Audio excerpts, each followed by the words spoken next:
que van a ver muy común, muy frecuente, y lo que ya deben estar viendo en las emergencias de los hospitales, ¿sí? Son dos temas básicos. Son una patología básica de la neurología, por la cual, por la cual muchos emergenciólogos, muchos internistas que nos ven en la emergencia, hasta cierto punto te tienen bronca. ¿Por qué? Porque son básicamente pacientes tuyos. Te dicen, hay un paciente con stroke, hay un paciente con SB isquémico, o hay un paciente con hemorragia intracerebral, así que llévatelo.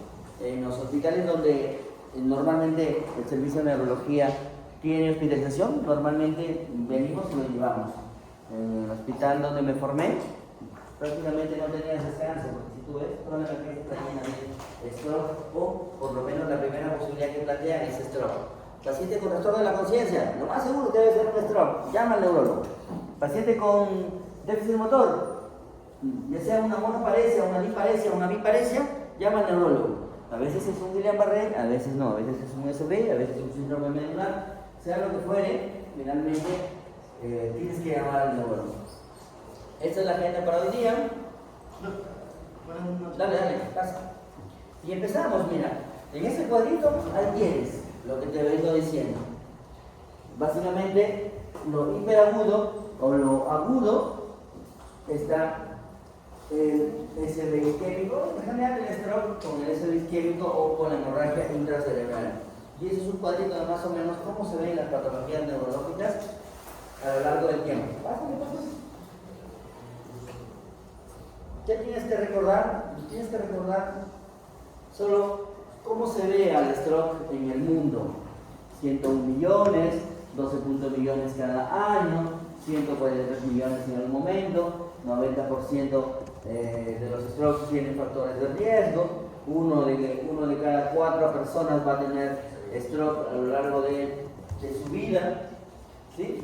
¿Y qué tienes también? Tienes que ver lo que se comporta o lo que se ve en el mundo. En el mundo existe la World Stroke Organization, la Organización Mundial del Stroke, hay un guía para el stroke, ¿sí? Eso es en el mundo. Y ya te he dicho, nosotros como que estamos un poquito lejos del mundo, ¿ah? Pero hay instituciones que se encargan de ver estas cositas. La Sociedad Peruana de Neurología, el grupo Stroke del Perú, ¿sí? Y otro grupo relativamente nuevo que es el Instituto Peruano de Enfermedad Cerebrovascular. Mira. Mientras en el mundo hablan realmente de stroke y hablan de ACV, ¿sí? ACV isquémico o hemorragia intracerebral. Recuerda que no hay el término ACV hemorrágico. Si tú revisas de buena fuente, ¿cuánto van a mostrar ACV hemorrágico? Hay hemorragia intracerebral. Y hay el Instituto Peruano de Enfermedad Cerebrovascular, que es el grupo del doctor Abante, un neurólogo que está especializado mucho en estas cosas, que probablemente sea el pionero. Ahí te traje una foto más o menos del curso que hizo hace 2 años, ¿sí? De los cuales de ellos hay por ahí un médico que se llama el doctor Leiden, que es el creador del NIS, que es lo que vamos a ver. Pero cuando vas a escuchar hablar del famoso NIS, es el creador, el doctor Leiden. Y ahí en esa foto de él está la foto del Instituto Nacional de Ciencias Neurológicas del Uruguay. Sí, listo. Hola, pásale. A propósito, esto me lo ¿qué tienes? Tienes más o menos que de todos los strokes, más o menos vas a encontrar casuísticas que dice que el 80% es isquémico, que el 20% es hemorrágico, que el 85% es isquémico, que el otro es hemorrágico. Y al promedio, si tienes 80%, 85%, ¿sí? Que es la quinta causa de muerte en el mundo, que más o menos 800.000 casos aparecen por año, de los cuales más del 50%, mira, 77% son nuevos eventos, que tienen una prevalencia anual más o menos del 30%, y que lastimosamente el SB isquémico te va a generar discapacidad moderada a severa. ¿Qué más tienes? Que hay factores de riesgo, modificables y no modificables. Empecemos por los no modificables. ¿Qué no vas a poder modificar? El sexo, la genética y la edad. Son factores que no vas a poder modificar. El resto sí, el resto vas a poder modificarlo. la hipertensión arterial. Y ya creo que sabes que ya hay una nueva clasificación de la AJA acerca de la hipertensión, ¿verdad? 2025, que te dice que la presión arterial se considera alta entre 130 y 139, en el primer estadio, el segundo estadio 140, 149, 80, 90 y más de 90. ¿Sí? Sí lo he leído, ¿verdad? Ya sabes que hay un AJA 2025, así que léelo. Diabetes mellitus, fibrilación auricular, dislipidemias, tabaquismo, estilo de vida, o sea, el sedentarismo, la enfermedad renal también cuenta lo que haces los fines de semana, el alcoholismo, el apnea de sueño, o sea, la obesidad y todas esas cositas que te puede generar eso.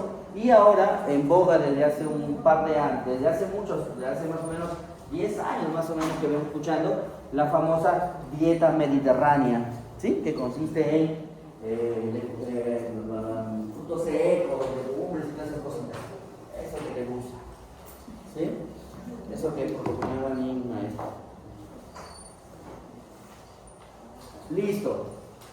Entonces, tienes que tener en consideración esos factores de riesgo. ¿Cómo sucede, doctor? ¿Cómo se da? ¿Cómo es la fisiopatología del SB isquémico? La imagen que tienes a la derecha es de tu librito de Michelis, que sí te lo mandé, que si no lo tienes, la culpa es de tu delegada, porque tu delegada se llama el libro de Michelis. No, hazte la mano, porque igual te voy a mandar a que leas síndromes lacunales. ¿Sí? Entonces, ¿cómo es la fisiopatología? En este grafiquito es del libro de Michelis, se lo mando en todo caso, no te lo mandaron. ¿Qué tienes? Recuerda que hay un flujo sanguíneo cerebral, ¿sí? Recuerda, hay un gasto cardíaco, hay un flujo sanguíneo, ¿sí?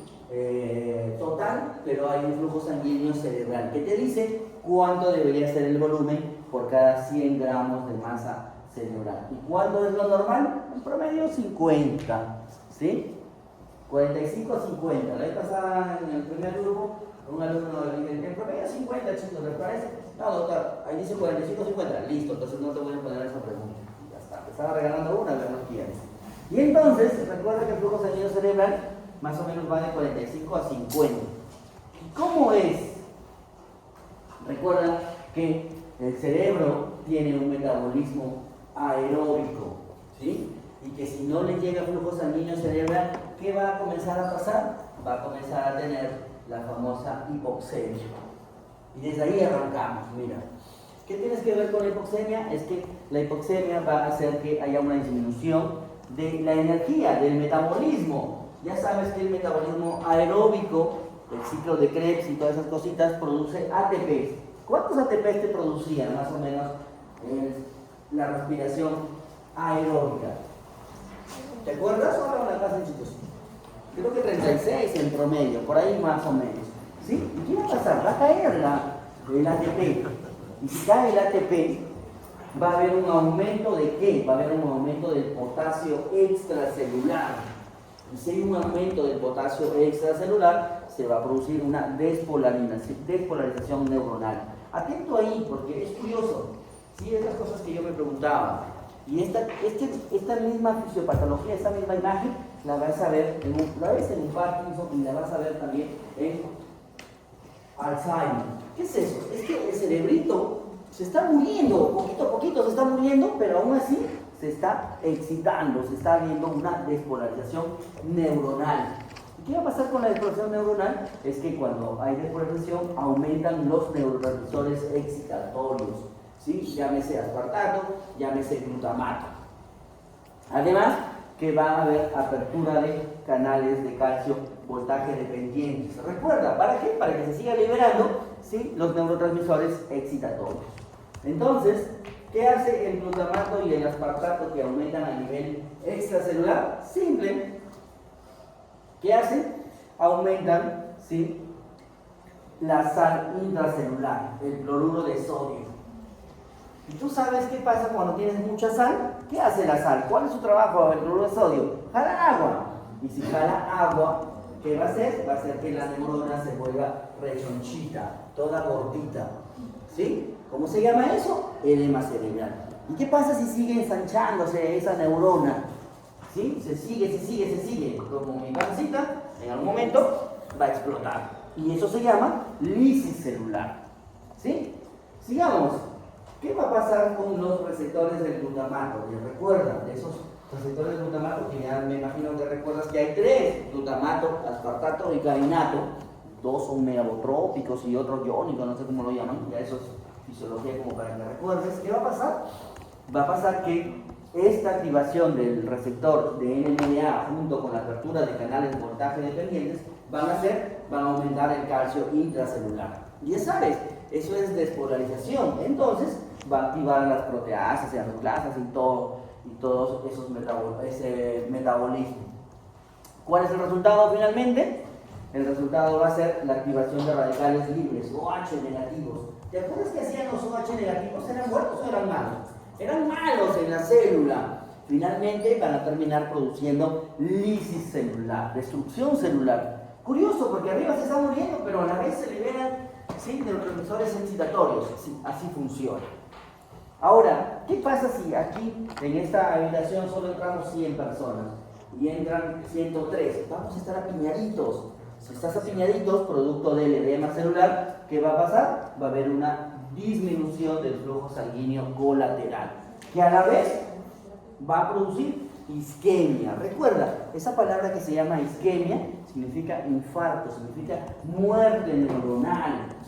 Por eso es que te vuelvo a decir, para que no estés hablando cosas, si ya murió esa neurona, yo tendría que buscar a alguien que reviva muertos, tendría que darle un medicamento que sé que va a revivir los muertos. Y hasta ahora, lastimosamente, a pesar de todo lo que ha avanzado en la tecnología 2025, no hay. Entonces, cuando me dicen de que hay vitaminas para el cerebro, para los nervios, tendría que ser algo que reviva muertos. Entonces, además de eso, ¿qué va a pasar? Recuerda, ya no hay aporte de glucosa, va a haber un metabolismo anaeróbico. ¿Sí?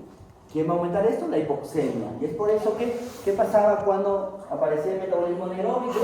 Apareció la salud de... ¿Qué pasa con el metabolismo anaeróbico? ¿Es bueno o es malo para el cuerpo? Es malo. Es lo que hace que te produzca dolor cuando comienzas a correr, pues, y te comienzas a cansar. ¿Qué pasa con eso? Se acumula ácido láctico. Y el ácido láctico va a producir una disminución del pH, ¿sí? Y esto va a llevar a una desnaturalización de las proteínas. Y ahí tienes, mira, la fisiopatología explicada por el maestro Michelis, el hijo de Michelis, Federico Michelis, un argentino, el maestro del calor de movimientos involuntarios. ¡Listo! Ahí tienes, ya te lo expliqué. Y ahora mira, ¿cómo reconoces a un paciente que está presentando esto? Básicamente con dos escalas. Una escala, ¿sí?, la escala FAS y la escala Cincinnati. ¿Qué te dice la escala FAS? You speak English, entonces me dice face, arm, speech, time. ¿Sí? Cara, fuerza en los bracitos, alteraciones del habla, y en países civilizados se llama AL 911. A las ambulancias que tienen tomógrafo, ¿sí?, y les van tomando una tomografía mientras van en la ambulancia. ¿Para qué? Para la terapia aguda, que ya te la voy a hablar. En el Perú, si tienes ambulancia, sí tienes ambulancia, no tienes tomógrafo portátil. Y lo otro es que las personas, los choferes, no te van a dejar pasar. ¿Sí? Tienes otra escala, mira, la escala de Cincinnati, que es básicamente lo mismo: desviación de la comisura labial, ¿sí?, debilidad en una extremidad y alteraciones del habla. Con eso lo puedes reconocer. Además, ¿qué has aprendido? No pude estar en tu seminario de imágenes, me hubiera gustado comentarte esto, así que voy a aprovechar para comentarte esto. Recuerda, ¿cuál es la diferencia entre una tomografía y una resonancia magnética? La tomografía es un examen fácil, simple, menos costoso. En 5 minutos ya tienes una imagen. En cambio, una resonancia demora un poquito más, mínimo 30 minutos, 45 minutos, hasta 1 hora, depende de la colaboración del paciente. Y no siempre puedes poner a un paciente a una resonancia.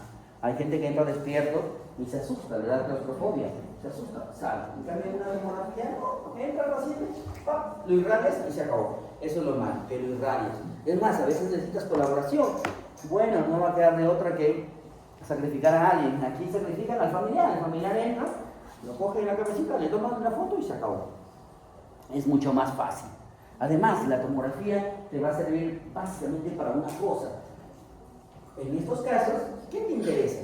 Si tú ya tienes los signos, ya tienes las escalas, ya dices que tiene deficiencia, tiene un déficit motor, lo primero, y además es un paciente obeso, con hipertensión, diabetes, no controlada o con tratamiento regular, lo primero que va a pasar a tu cabeza, esto puede ser un stroke, un USB isquémico o una hemorragia. ¿Qué es lo peor que le puede pasar al paciente? Que tenga una hemorragia intracerebral. Y en eso, la tomografía es un examen de elección. Entonces, lo primero que van a hacer es tomarle una tomografía.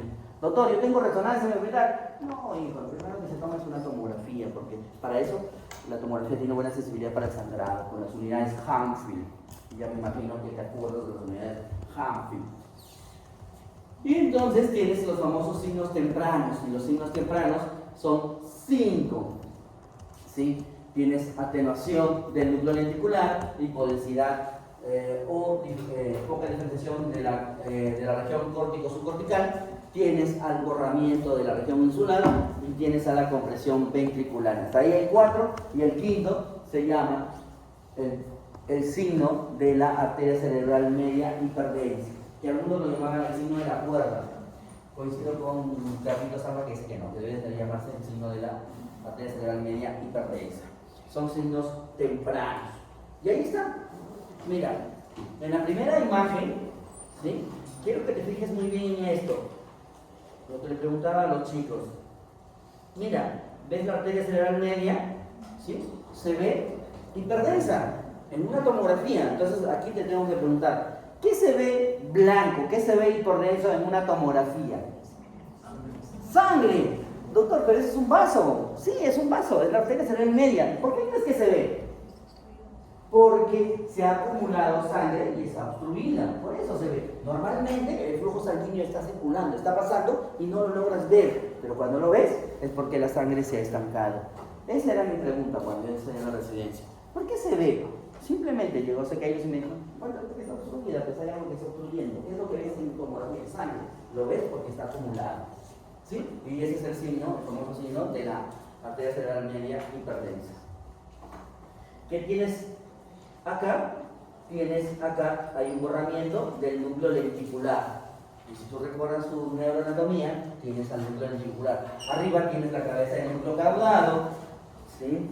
Arriba tienes la cabeza del núcleo caudado, el núcleo lenticular, el brazo anterior de la cápsula interna, su rodilla, el brazo posterior y el tálamo que está acá. ¿Qué te está señalando acá? Que el núcleo lenticular no se diferencia bien en el izquierdo a diferencia del derecho. ¿Qué tienes en esta imagen? Que hay un borramiento de la región insular, a diferencia de la otra, donde se puede diferenciar muy bien la ínsula. En esta región, o en la región de la derecha, no lo diferencias bien. ¿Qué tienes acá? Tienes que, mientras que en el lado derecho se puede ver los surcos, en el otro no logras diferenciar la región cortical de la región subcortical. Y además que en esta podrías estar viendo el ventrículo lateral derecho se nota mejor y el izquierdo está siendo comprimido básicamente por esta imagen. Acuérdate de esta imagen, porque esta imagen es la que vamos a ver más adelante en un dibujo. ¿Y qué va a aparecer?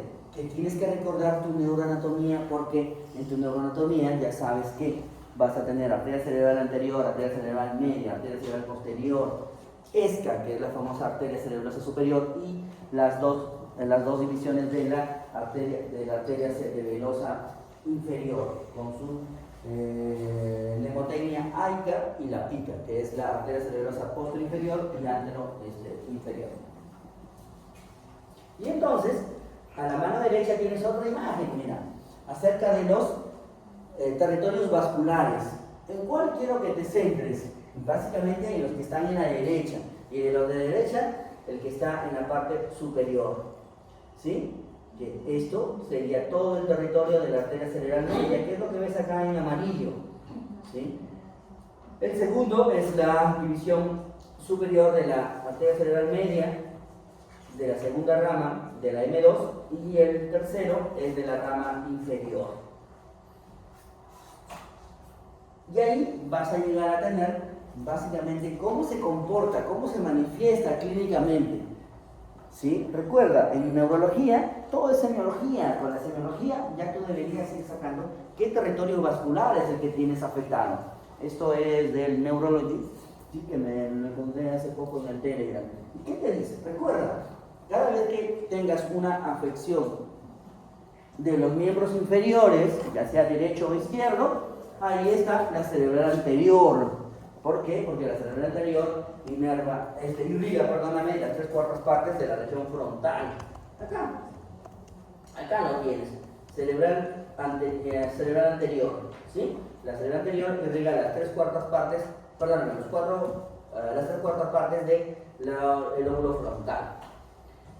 ¿Qué pasa si se afecta la cerebral media? Básicamente el deterioro o el déficit es facio-braquial. ¿Qué pasa si es una hemiparesia? Lo más seguro es que estemos hablando del territorio de las arterias lentículo-estriadas.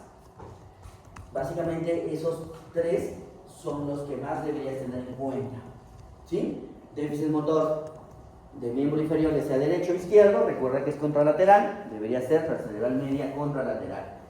Facio-braquial, cerebral media contralateral.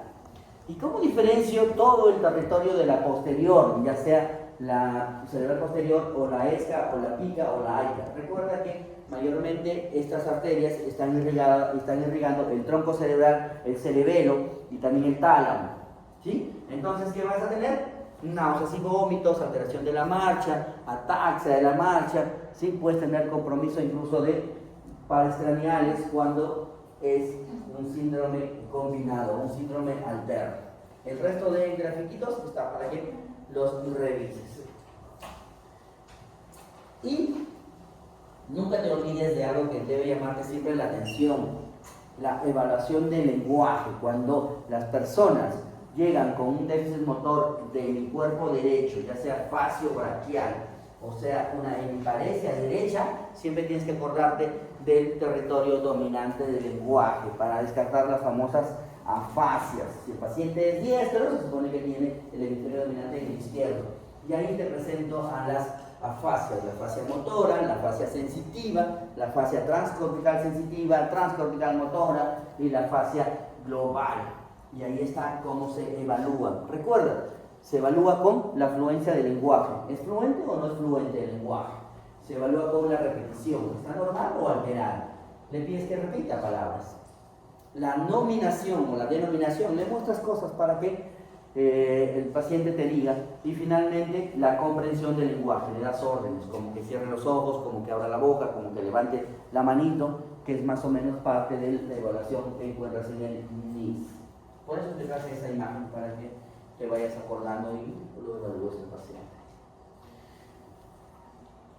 Esta última imagen la encontré en la tarde y es básicamente para hablarte de los síndromes lacunares, ¿sí? Eso de los síndromes lacunares, con el motor puro, con la mano torpe, con disartria mano torpe, con un déficit sensitivo. Eso también está en el librito de Michelis, que te lo mando más tarde, pensé que lo tenías. Dale. Y entonces, básicamente lo que te dice son lesión de sustancia profunda, son los vasos más pequeños. Como ves ahí, por ejemplo, en ese grafito, ahí ves las zonas lesionadas.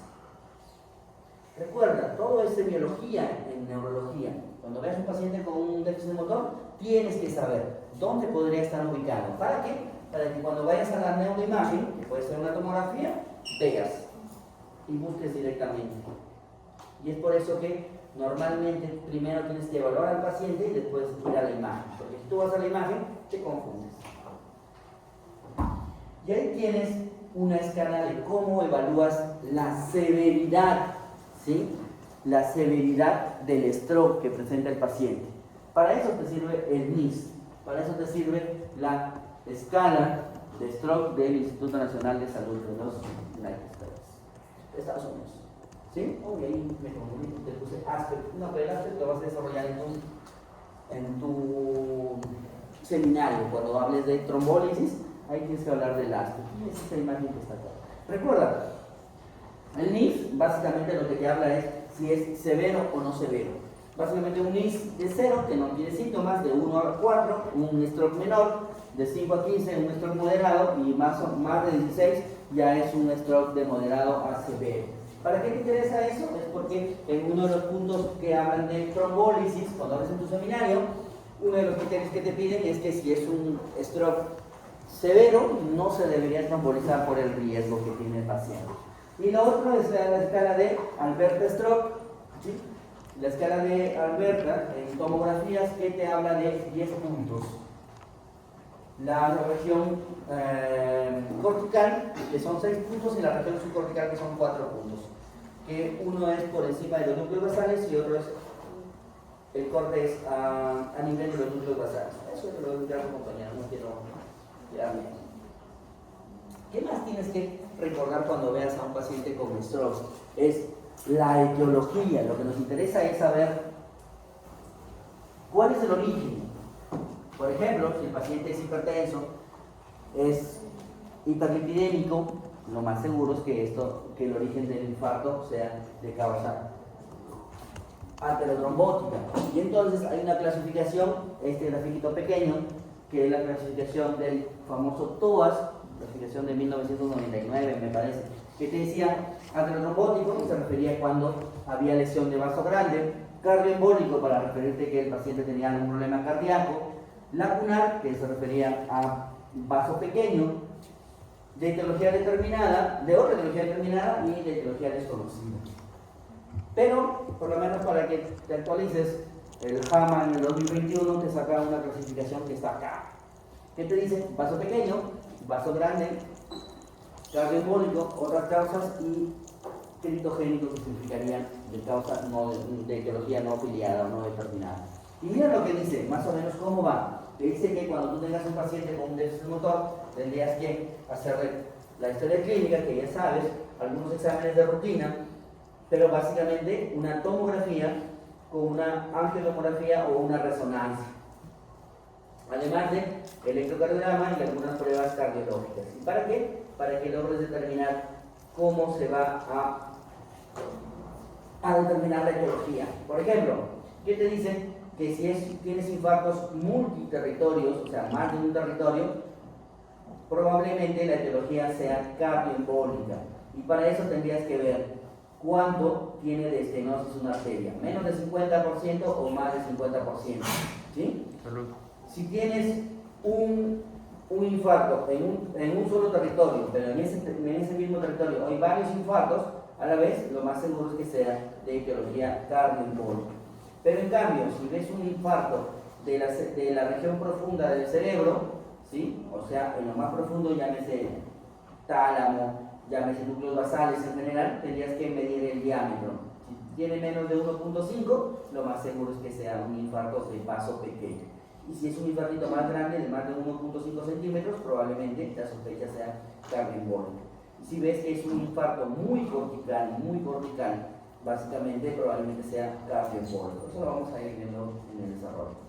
¿Qué pasa si luego ves a través de una ecocardiografía que hace el cardiólogo? Por eso es que dentro de los exámenes auxiliares te piden mínimo que le puedas hacer, por ejemplo, una ecocardiografía transesofágica. Mira lo que hacen en el mundo, transesofágica, ¿sí? O transtorácica, ¿sí? Le haces una ecografía carotidia, por ejemplo, y encuentras que la carótida tiene más del 50% de estenosis, lo más seguro es que a eso le llaman enfermedad de vaso grande. ¿Sí? ¿Qué pasa si es menos del 50%? Van a los demás estudios, mira. Y aquí es donde vas viendo, por ejemplo, que si el paciente tiene una vegetación, una alteración de la válvula mitral, tiene un mixoma y todas esas cosas, probablemente la etiología sea cardioembólica. Si ves que tiene fibrilación auricular, cardioembólica. Pero si ves que, por ejemplo, tiene algo muy más frecuente en todo caso, ¿sí? En personas jóvenes que asisten a quiropráctica y todas esas cosas donde maniobran la región cervical, que pueden llegar a tener algo que se llama, ¿sí?, disección cervical, probablemente esta sea de otra etiología. ¿Sí? Y finalmente recuerda que las causas de estados hipercoagulantes, neoplasias malignas, trombofilias, uso de drogas, está en otras etiologías. Y finalmente, si después de haberle hecho todos esos estudios que lo ves aquí, no encuentras la causa, ahí es donde recién nosotros decimos que es critogénico.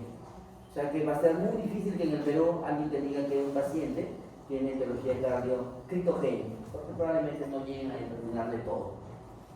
Nosotros cuando pedíamos una ecografía transesofágica, el cardiólogo como que nos ponía pelos en el hospital donde yo trabajaba. Sigamos. Doctor, ya encontré que tiene una debilidad, sí, en el miembro superior derecho, y además me parece que la carita está jalando para la izquierda, o sea que tiene un problema facio-braquial. ¿Qué se hace? ¿Qué se hace cuando encuentras a un paciente con un déficit motor que tiene una disartria?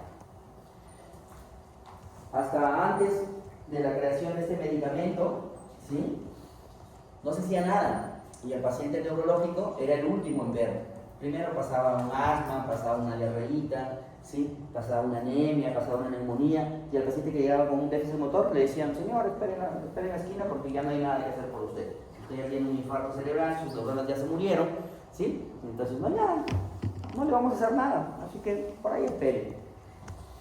Tras la creación de este medicamento que se llama activador tisular de plasminógeno recombinante, el RTPA, Alteplase o Altelice, como quieras denominarlo, ¿sí?, vinieron un montón de cambios. Para que llegaran, tuvieron que probar a hacer ensayo, ¿cómo se dice? Ensayo y error, ¿sí? Comenzaron con estreptoquinasas y todas esas cositas, hasta que llegaron con este medicamento. Y ese medicamento es para eso, tratamiento agudo del dolor, tratamiento agudo del stroke. ¿Qué te decimos? Que todo déficit motor que llegue hasta las 4.5 horas debería usarse este medicamento. Es lo que debería usarse en el Perú, porque ya en el mundo ya estamos hablando de Alteplase, otro medicamento. Estamos acá. Entonces, el Alteplase se inventó para eso, para darle tratamiento, para romper, ¿sí? De repente había un coagulín de sangre, ¿sí?, había un émbolo ahí, entonces lo que haces con este medicamento es romper. ¿Cómo se hace? Te repito, todo déficit motor que llegue hasta las 4.5 horas. ¿Cómo es la dosis? 0.9 miligramos por kilogramo de peso, máximo 90 miligramos. Normalmente el 10% en bolo en 1 o 2 minutos y el 90% pasa en 1 hora. Normalmente los frascos son de 50 miligramos, tendrías que comprar 2 frascos. En mis tiempos, 2016, 2017, el costo en el MINSA era de 5.000 soles cada ampollo. O sea que más o menos el paciente se gastaría 10.000 soles. Hasta donde yo sé, en las clínicas privadas creo que cobran hasta 100.000 soles por darle este medicamento, ¿sí? Las aseguradoras no sé cuánto cobrarán, pero la idea es que este medicamento debería estar, es el mismo que se emplea para el IMA, debes haberlo visto en cardiología, ¿sí? Entonces, este medicamento va a ayudarte con la recanalización y la reperfusión tisular, te va a depender también o se va a servir también de la circulación colateral, y lo que va a hacer básicamente es evitar lesiones secundarias. Recuerda, ¿sí? 0.5. ¿Hay otro medicamento? Sí, en realidad ya hay otro medicamento que se llama Alteplase, que es mucho mejor que el Alteplase porque aparentemente tiene menos efectos adversos. ¿Cuáles son sus efectos adversos? Recuerda, siempre que te interese un medicamento tienes que ver los efectos adversos. Los efectos adversos es anafilaxia, angioedema, ¿sí?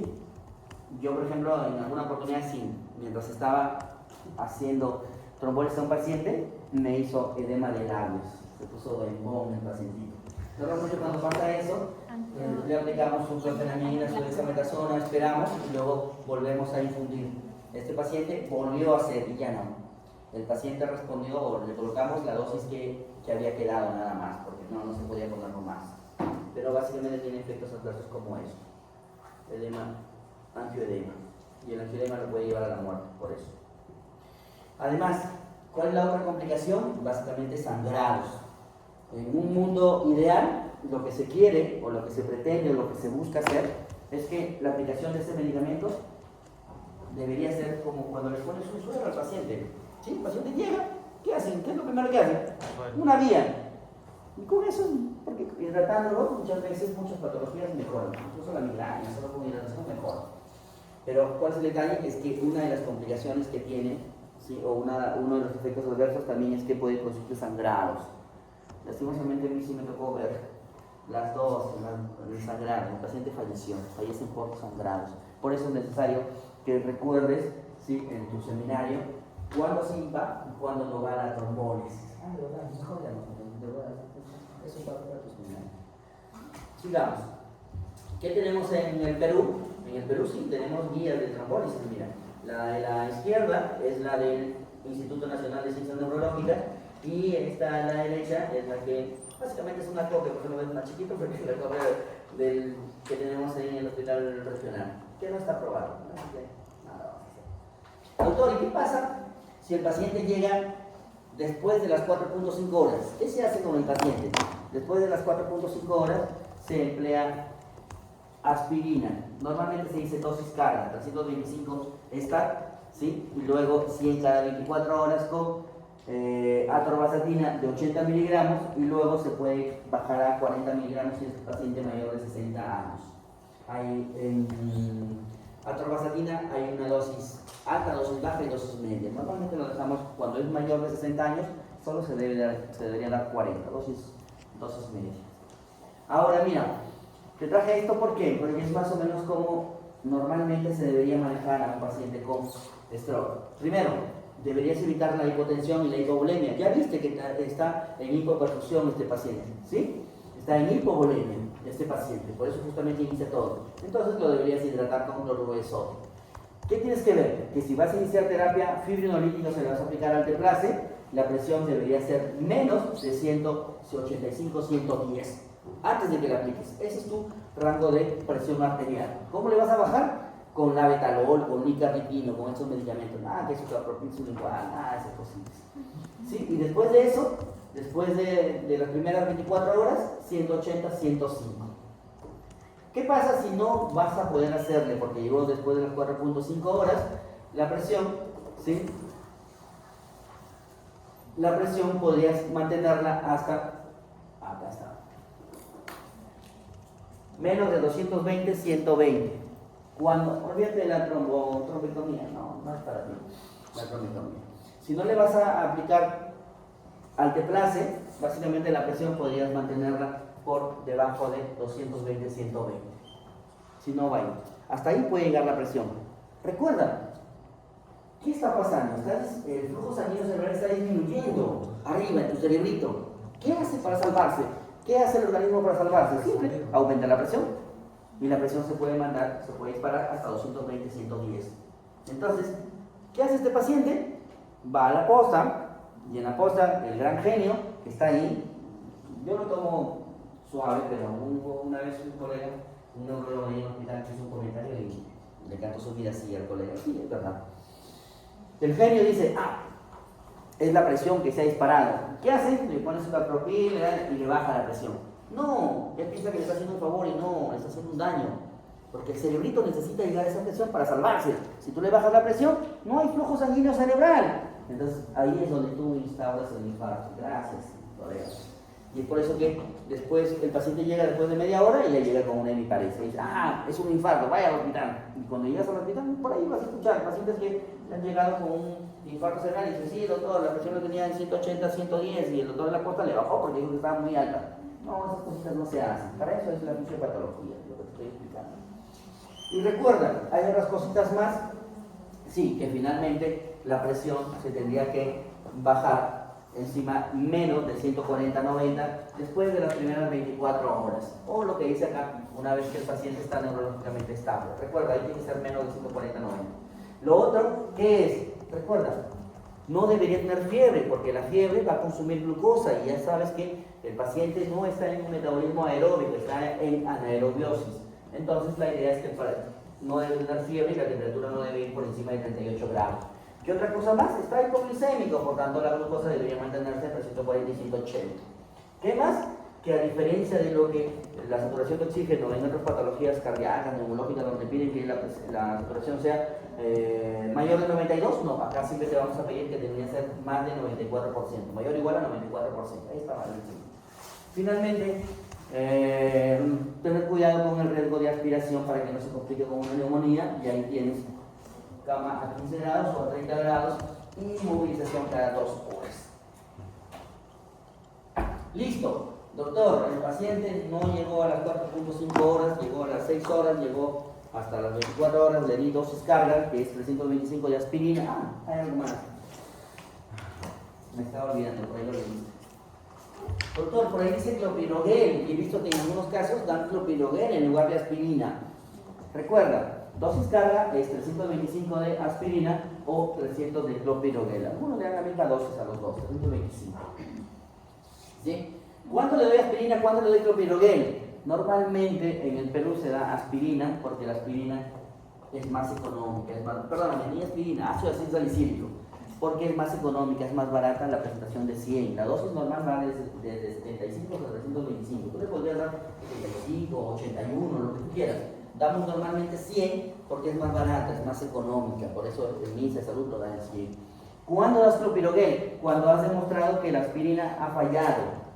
O sea, si viene un paciente con un stroke y el paciente ya había tenido uno y estaba tomando aspirina, significa que la aspirina ha fallado, que no lo ha cubierto. Entonces lo cambias por clopidogrel. Eso pasa en el Perú muy poco. Mayormente el paciente se cansa de tomar el medicamento, no lo toma. Entonces no es que el medicamento haya fallado. Algunos le dan clopidogrel porque piensan que es mejor. No, no es mejor. Es mejor asegurarse que el paciente tome su medicamento. Por eso, recuerdo. Y ahí está. ¿Qué pasa cuando el paciente no llega ni a las 4.5 horas y ya llegó después de 2 días, de 3 días?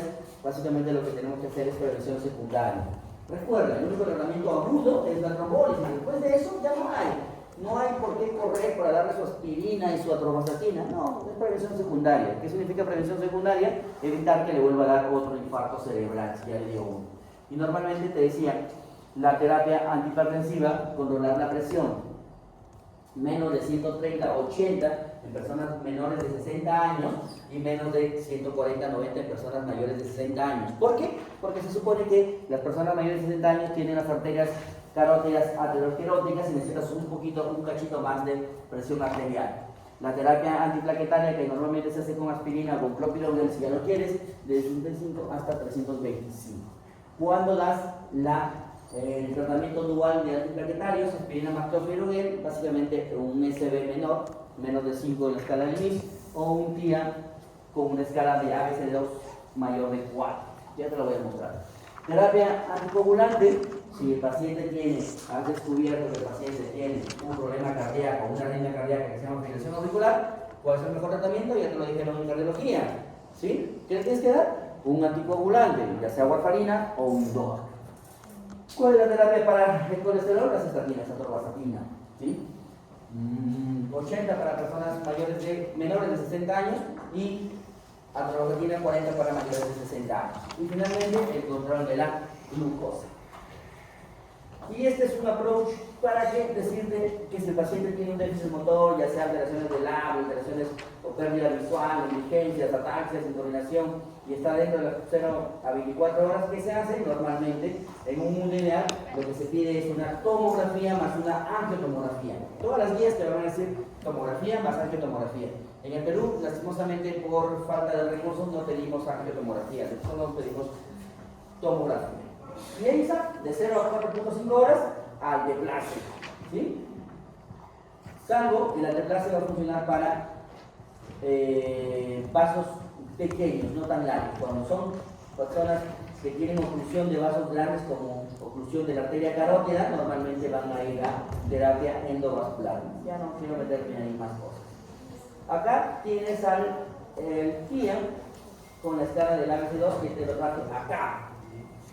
Doctor, ¿y qué pasa cuando un paciente, ¿sí?, viene por un déficit motor y se recupera?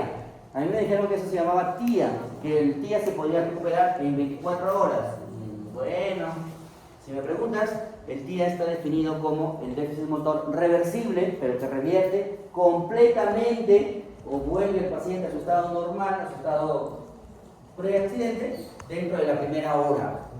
¿Sí? Así es como deberías manejarlo en estos tiempos, dentro de la primera hora. ¿Qué significa eso? Que si el paciente lo trajeron porque tenía un déficit motor derecho y ahora lo examinas, ¿sí? Y no tiene déficit motor derecho, y la familia te dice, sí, doctor, digamos que es el mismo de antes, la fuerza tiene la misma de antes, se acabó, eso fue un TIA. Pero si ves que tiene algo más, le quedó algo más, no, pues eso no es un TIA. Como por ejemplo que le quede una disartria, o que no te comprenda las órdenes, o que no reconozca a los familiares, por más de que se mueva, baile, todo lo que quieras, no, eso probablemente es un infarto cerebral. Ese es uno, clínicamente.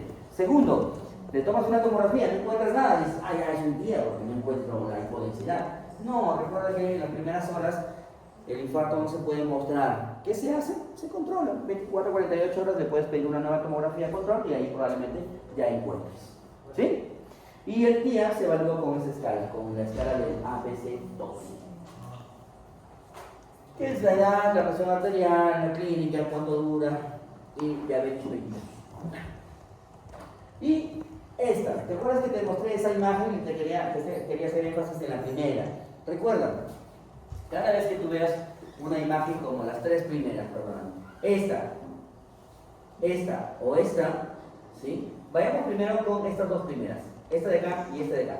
Esta es la división, la hipodensidad está en la división superior de la M2, de la red cerebral media, y esta es la división inferior. Cada vez que tú veas una imagen así, ahí tienes que hacer uso de tu imaginación. ¿Qué figura geométrica tendrá? Más o menos, si yo dibujo la imagen y busco y le doy una forma geométrica, yo diría que tiene la forma de un trapecio. Y el de acá también de un trapecio. ¿Sí? Normalmente esas son las famosas imágenes en cuña que las llamamos. Y cada vez que tú escuches hablar de una hipodensidad en forma de cuña, lo primero que tiene que venir a tu cabeza es que el infarto es de origen cardioembólico hasta que no se demuestre lo contrario, y que este paciente debería tener una arritmia cardíaca, una fibrilación auricular. Que la encuentre o no la encuentre el cardiólogo, eso es diferente, ¿sí? Porque ¿qué hace el cardiólogo? Le toma un EKG, y con un EKG no lo vas a encontrar, pues tienes que hacerle todo, un ecocardio, un ecocarotide, qué sé yo, un Holter, todo lo que emplea el cardiólogo. Entonces, cada vez que tú veas una imagen en cuña, ¿sí? La etiología es cardioembólica hasta que no se muestre lo contrario. Y la imagen que ves en la primera, ¿sí?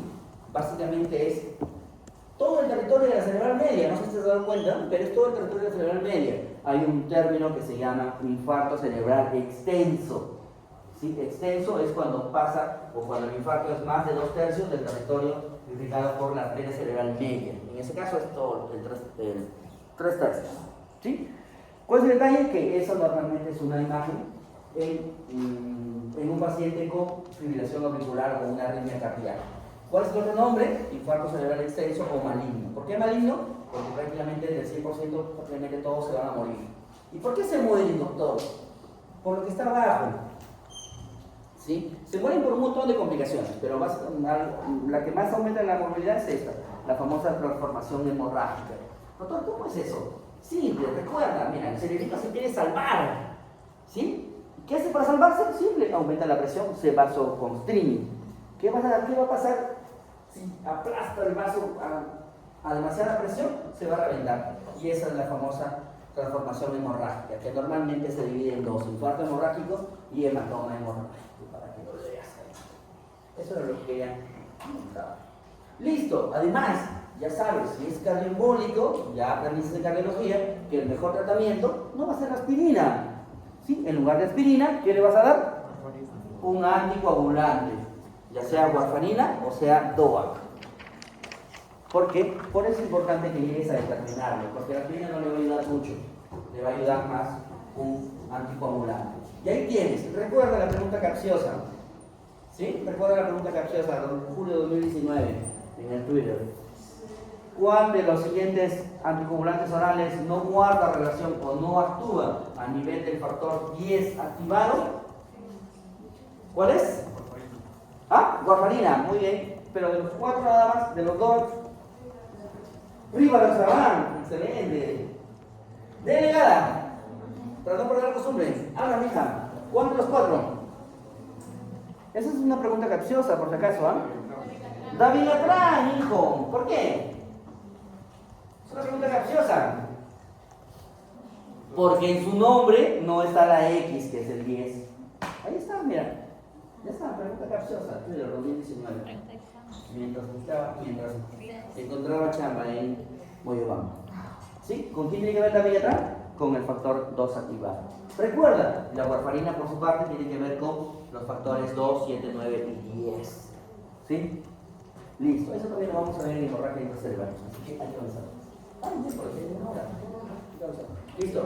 ¿Y cuándo le vas a iniciar un anticoagulante oral? ¿Ahora mismo, doctor? No. Y para eso te sirves del NIS.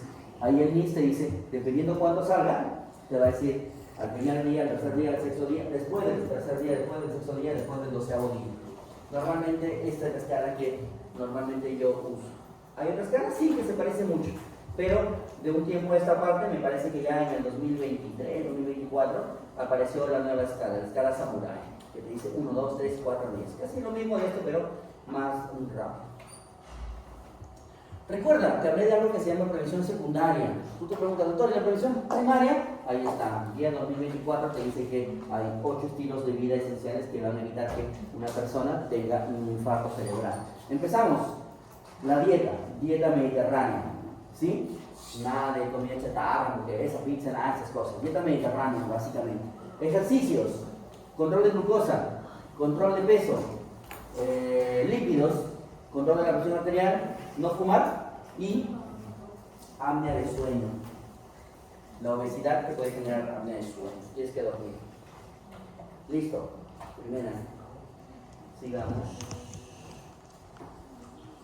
Ahora tienes a la hemorragia intracerebral. Recuerda, en un stroke, una hemorragia intracerebral y un SB isquémico, ¿qué es lo peor que le puede dar al paciente? Recuerda, lo peor que le puede dar al paciente es una hemorragia intracerebral, lo va a llevar a la muerte.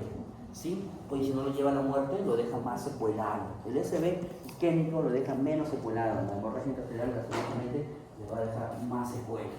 Entonces, ¿qué vemos los neurólogos? Hemorragia no traumática. Por eso es que el traumatismo encefalocraniano, el famoso TEC, o la injuria cerebral traumática, como lo quieras llamar, lo ve el neurocirujano. ¿Sí? Yo no veo eso, porque yo veo las hemorragias no traumáticas, las hemorragias espontáneas, si quieres verlo. Normalmente 10 al 20%, es la forma más mortal de stroke, tiene una alta tasa de letalidad, mira, puede llegar entonces al 40%, o sea, de 10, 4 se pueden morir. ¿Sí? Tiene más mortalidad, mayormente o más frecuentemente se encuentra en los hombres y la incidencia aumenta con la edad. Mira, en personas menores de 40 años, 2 por 100.000 al año, y en personas mayores de 80 años, 350 por cada 100.000 al año. ¿Qué han visto? Aquí sí estamos jodidos, que los negros, ¿sí?, y los asiáticos son más propensos a tener hemorragia intracerebral que los blanquitos. ¿Sí? Y por ejemplo, de la práctica mía, yo he llegado a ver chinitos, o sea, chinos, pero de China, no otros chinos, ¿sí?, llegar con hemorragias intracerebrales al hospital. ¿Sí? Yo sí te puedo dar fe de eso. Listo. Y tenemos causas primarias y causas secundarias. ¿Sí? De causas primarias, básicamente la hipertensión arterial, nunca te olvides. Y te presento a otra, angiopatía amiloide cerebral, que tiene que ver con los beta-amiloides. Ese beta-amiloide lo vas a recordar en tus clases de demencia, que es de la segunda unidad. Si es que pasas la primera, ¿no? Si no, ya te olvides.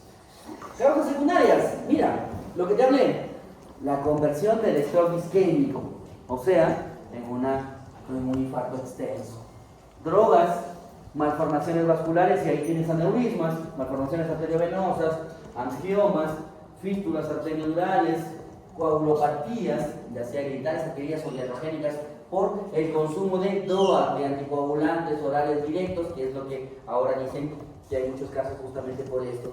Neoplasias, traumas, vasculitis, enfermedad de moya-moya y trombosis venosa cerebral. Y nuevamente, tienes factores modificables y factores no modificables.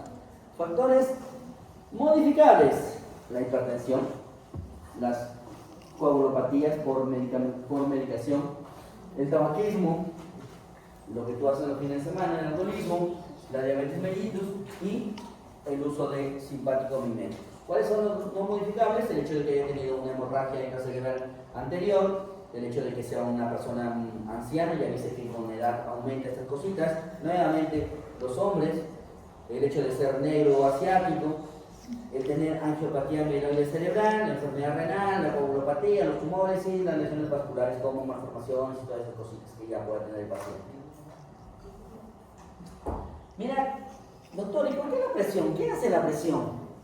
Lastimosamente la presión te va a producir algo que se llama microangiopatía hipertensiva, que es de 2 a 4 veces más común, más frecuente en personas que sufren de presión alta, en personas que no sufren. Y es ahí donde aparece la famosa lipohialinosis, que es la remodelación vascular. Y esto va a generar las famosas lesiones que se conocen como aneurismas de Charcot, que básicamente están en las zonas más profundas del cerebrito. Por eso es que te voy a mostrar un dibujito, ¿sí?, donde vas a ver dónde se produce el sangrado. ¿Qué otro factor de riesgo tienes? Lastimosamente la angiopatía amiloide cerebral, que tiene que ver con el beta-amiloide. ¿Qué es más? Se dice que si tienes una noche que no has dormido, ya estás produciendo beta-amiloide. ¿Sí? Ten cuidado, cuando hablemos de migraña te voy a hablar de eso. Y básicamente, esta, a diferencia de la hipertensión que se produce en las zonas más profundas, esta se va a producir en el lóbulo completo, ¿sí? Va a ser un sangrado lobar, va a ser un sangrado en los espacios subganglioideos o en la convexidad. ¿Qué otro factor de riesgo tienes? Ahora se discute mucho el uso de anticoagulantes. Mira que la warfarina te produce de 8 a 19 veces el riesgo de tener una hemorragia intracerebral, ¿sí? Y, como siempre, el uso de drogas. Y cuando hablamos de drogas, hablamos de drogas lícitas, drogas ilícitas, además de las hemorragias intracerebrales previas o una miocardiopatía. Y ahí está. Tienes, en este dibujito, tienes que ves que están en zonas más profundas, probablemente esto sea un sangrado de origen hipertensivo. Pero en cambio, si tienes más lobares, frontales, occipitales, parietales, probablemente tenga que ver más con una angiopatía amiloide cerebral. Tienes a las malformaciones arteriovenosas, tienes a los angiomas venosos, tienes a la enfermedad de Moya-Moya, que básicamente es una telaraña, o tienes a los famosos aneurismas que tendrías que recordar. Básicamente, ¿cómo va a producir la lesión? ¿Cómo se produce? Es porque el sangrado va a producir un efecto de masa, y el efecto de masa va a producir un aumento de la presión intracerebral, y eso también va a depender de que el sangrado se siga expandiendo. ¿Qué puede suceder cuando hay un sangrado? Es que este sangrado llegue incluso a los ventrículos laterales, o sea que va a producirse una hemorragia intracerebral, y esto va a hacer que el ventrículo crezca, se produce una hidrocefalia, o que el mismo sangrado obstruya, ¿sí?, los drenajes, ya sea los agujeros intraventriculares, y esto hace que haya una hidrocefalia. Finalmente, va a haber una reacción o una lesión oxidativa, básicamente inducida por hierro, que está en la sangre y produce edema perihematomal o un proceso inflamatorio. Aquí está. Todo eso está acá. Básicamente, con un sangrado que puede producirse un estrés oxidativo, va a romper la barrera hematoencefálica, va a producir un edema vasogénico. Recuerda esa palabra de edema vasogénico, a diferencia del edema que sucede en el stroke, en el SM isquémico, que es un edema citotóxico por una alteración de la bomba sodio-potasio ATPasa. En cambio, aquí básicamente va a haber una disfunción de la barrera hematoencefálica. Va a producir expansión del hematoma, va a producir edema, va a producir producto de la degradación de la hemoglobina y finalmente una inflamación. ¿Cómo es la clínica? Básicamente los síntomas aparecen durante la actividad física, hay un déficit neurológico, hay un trastorno de la conciencia, va a haber cefalea por una hipertensión endocraniana, va a haber vómitos por una hipertensión endocraniana, y si el sangrado es en la región cortical, si es en la región lobar, podrían aparecer crisis epilépticas. Y ahí está, mira, normalmente tienes que reconocer un sangrado. Por eso te digo, tú puedes tener un stroke, pero tú no sabes si es isquémico o hemorrágico. ¿Quién te va a ayudar en eso? La tomografía. Y si tú encuentras un sangrado en la región lobar, que normalmente es del 20 al 30%, esto se da por las arterias o por las ramas corticales de las arterias penetrantes de la cerebral anterior o de la cerebral media o incluso de la cerebral posterior. ¿Qué tienes que ver? También tienes que ver que el sangrado puede aparecer en el núcleo putaminal, y ese putaminal básicamente tiene que ver con unas ramas lentículo-estriadas de la arteria cerebral media. ¿Qué más vas a ver? Tienes que ver el tálamo, que tiene o guarda relación con las ramas tálamo-geniculadas de la arteria cerebral posterior. ¿Con qué más tienes? Tienes con el puente por las arterias penetrantes, las que están en la arteria basilar.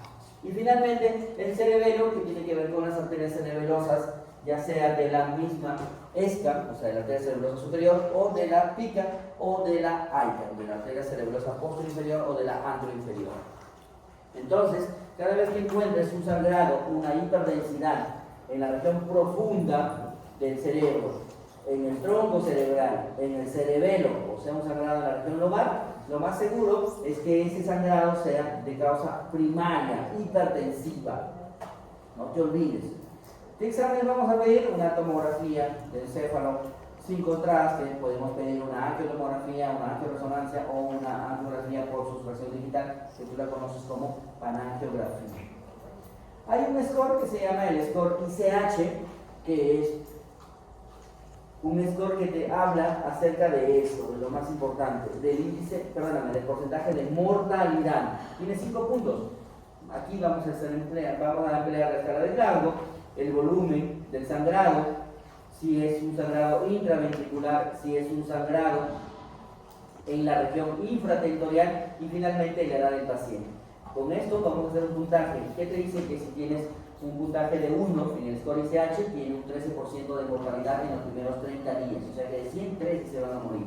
Si tienes 2, 26%, si tienes 3, 72%, si tienes 4, 97%.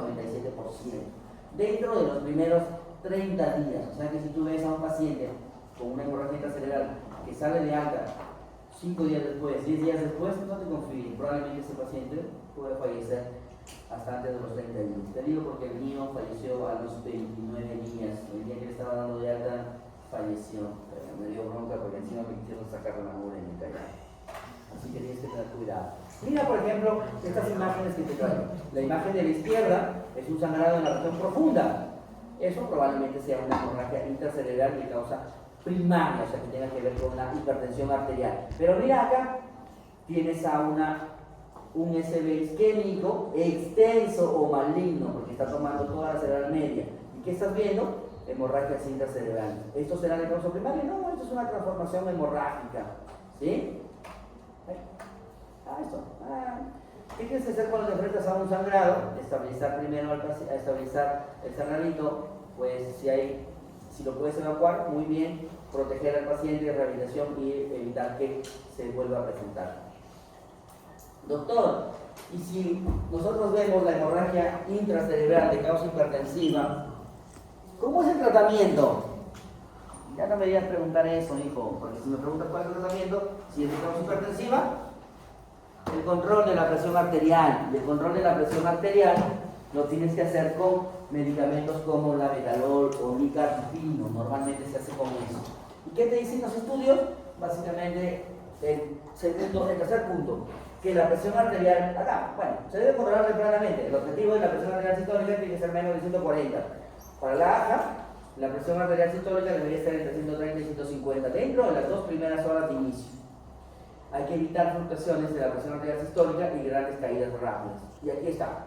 En resumen, presión arterial sistólica menos de 140 milímetros de mercurio y el rango está entre 130 y 150. Desde el inicio, o lo ideal dentro de las primeras 6 horas hasta los 7 días después, o hasta el alta incluso te dicen. Y que luego del alta, normalmente la presión debería mantenerse en menor o igual a 130-80 como prevención secundaria. Es lo que dicen los expertos.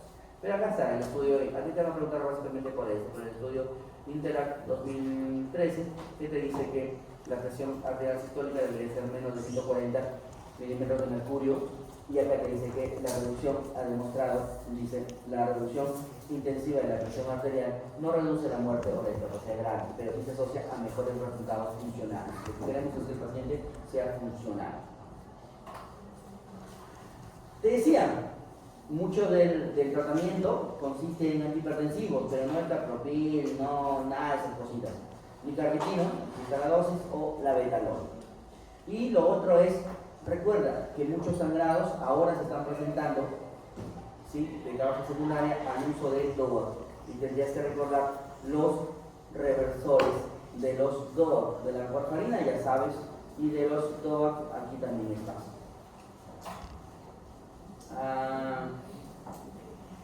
Esto simplemente para que veas cómo evoluciona una hemorragia intracerebral si no recibe tratamiento.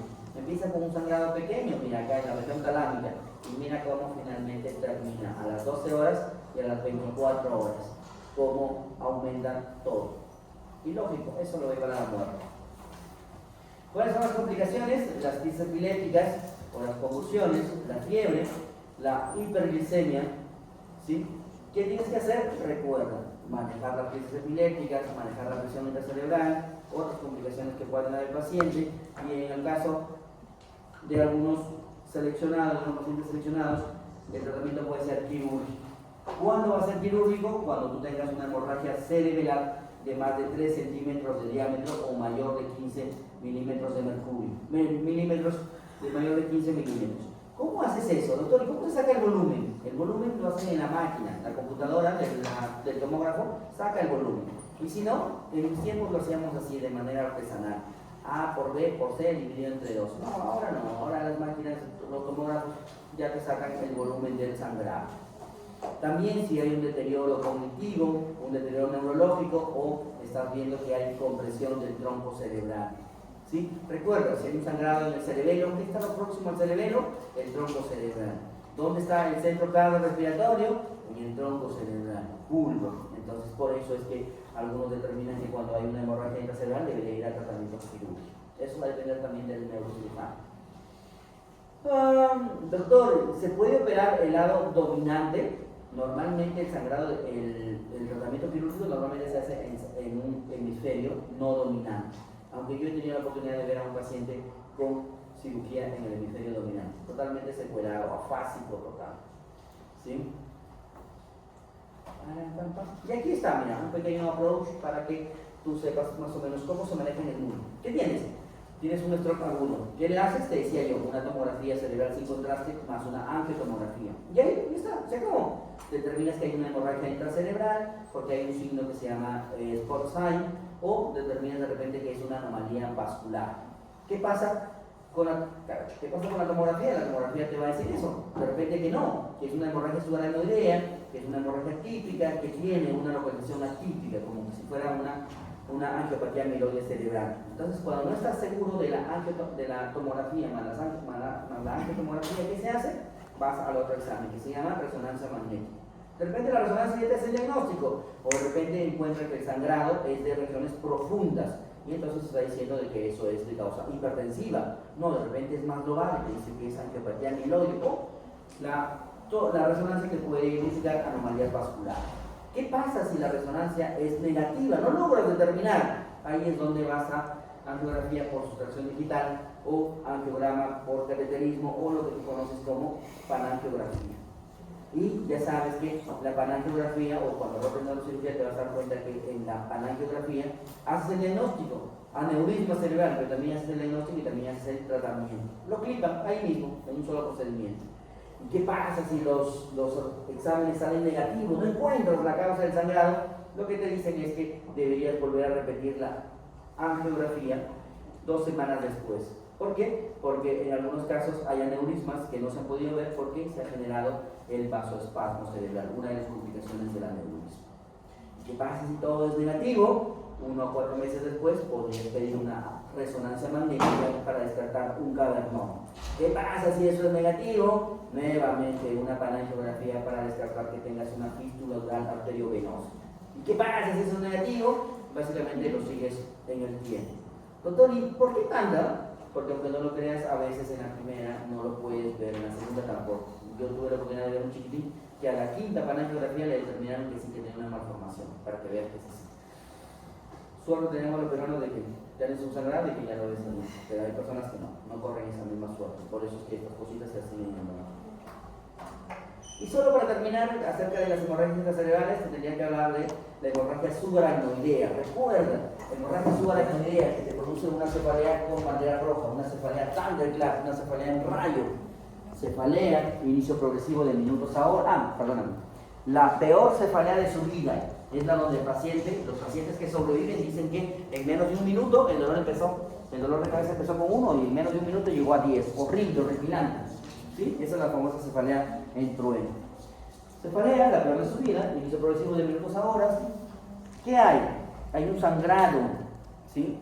Recuerda, todo lo que hay en el cráneo, ¿sí? Tiene que tener un equilibrio. ¿Qué hay en el cráneo? ¿Qué hay en el cerebro o en el encéfalo? Masa, líquido y sangre. Pero la sangre está en sus arterias, está en sus vasos. No está fuera. ¿Qué pasa si hay fuera? Ya produce hipertensión endocraniana. Ya no debería estar. Por eso es que aparece náuseas, vómitos, fotofobia, dolor cervical, trastorno de la conciencia. Ahí es donde normalmente te van a decir que el grado está en menos de 10, menos de 11, menos de 7. Aparecen los famosos signos meningios y también aparece el déficit motor. ¿Cuáles son los exámenes auxiliares? Como siempre, el primero, tomografía cerebral sin contraste. ¿Por qué? Porque te identifica muy bien el sangrado, sobre todo la hemorragia intracerebral, al 100% en las primeras 12 horas, ya luego la sensibilidad va disminuyendo. Puedes hacer la famosa prueba de los tubos, de los 4 tubos consecutivos con una punción lumbar, le puedes pedir una resonancia magnética, le puedes pedir sustracción, angiografía por sustracción digital y angiotomografía.